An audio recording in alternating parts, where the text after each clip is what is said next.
1 000 €, il recule de 25 mètres de la 2600.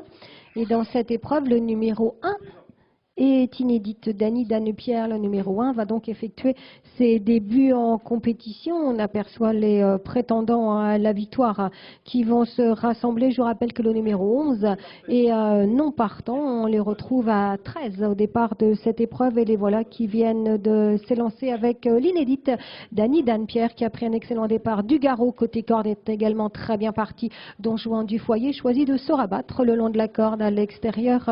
Surgit maintenant Divine Damoli à ses côtés. Dernier tango à l'arrière-garde, c'est Damoiselle du CB qui ferme la marche en compagnie de Donna Devry.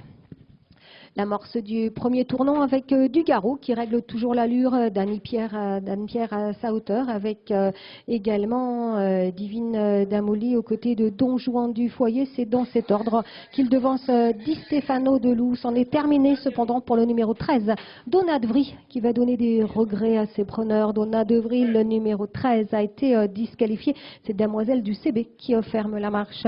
Dugaro règle toujours l'allure pour sortir de la ligne opposée avec Dany Danepierre dans son sillage, également Don Juan du Foyer et Divine Damoli, respectivement dans cet ordre à l'instant où Divin Danseur tente de surgir brillamment à l'extérieur. Mais toujours Dugaro qui imprime seul le train le long de la corde. Dugaro repart de plus belle pour se diriger ainsi vers le tour complet de l'hippodrome. Dugaro dans son sillage, Divin Danseur bien rapproché avec Don Juan du Foyer tout près, Dany Danepierre et Divine Damoli. Telles sont les positions. Cette fois, c'est Divin Danseur qui se rabat et qui se retrouve seul en tête, flanqué de Dugaro. Divin Danseur pour aborder le deuxième avant-dernier tour du parcours. Dugaro dans son sillage. Divine Damoli se rapproche en dehors, toujours accompagné de Don Juan du Foyer qui a le parcours à l'économie le long de la corde. Dany Danepierre également dans le sillage des précités avec Di Stefano de Lou. On note la progression de Désir Garbe à cet endroit avec Damoiselle du CB. Cette fois, c'est Diva de Fromental qui ferme la marche.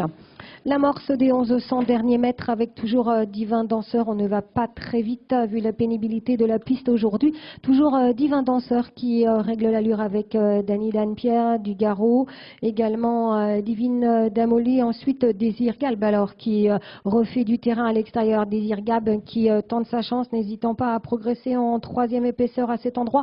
Divin Danseur et Dany Danepierre repartent de plus belle. Divin Danseur, Dany Danepierre en face pour se diriger ainsi vers les 600 derniers mètres alors que Dany Danepierre se perd dans ses allures. Divin Danseur se retrouve seul au contrôle le long de la corde. Dugaro dans son sillage. Maintenant Divine Damoli passe à l'offensive. Divine Damoli, s'en est terminé pour le numéro 1 Dany Danepierre qui ne pourra plus participer à l'arrivée. Elle a été disqualifiée à l'arrière-garde. 2 étoiles GD ferme la marche en compagnie de Diva de Fromental. L'amorce du tournant final avec cette fois mi-tournant. On note la progression de dernier tango qui vient rejoindre en tête Divine Damoli. Divine Damoli, dernier tango, ensemble aux prises pour aborder la ligne d'arrivée. Désir Garbe en retrait avec Divin Danseur. Telles sont les positions. Dugaro progresse sur un nouveau rideau avec Don Juan du Foyer. Le numéro 14, Darella, a été disqualifié. Le 14, Darella a été disqualifié. Dernier tango, disqualification du 10, Damoiselle du CB. Dernier tango à l'extérieur, prend la mesure de Divine Damoli. Dernier tango, seul en tête aux abords du poteau, ce fils de Néogiel qui va enlever là sa première victoire. Ensuite, Divine Damoli à la lutte avec Dugaro. Pour finir, Di Stefano de Lou résiste à Don Juan du Foyer et enfin Désir Garbe.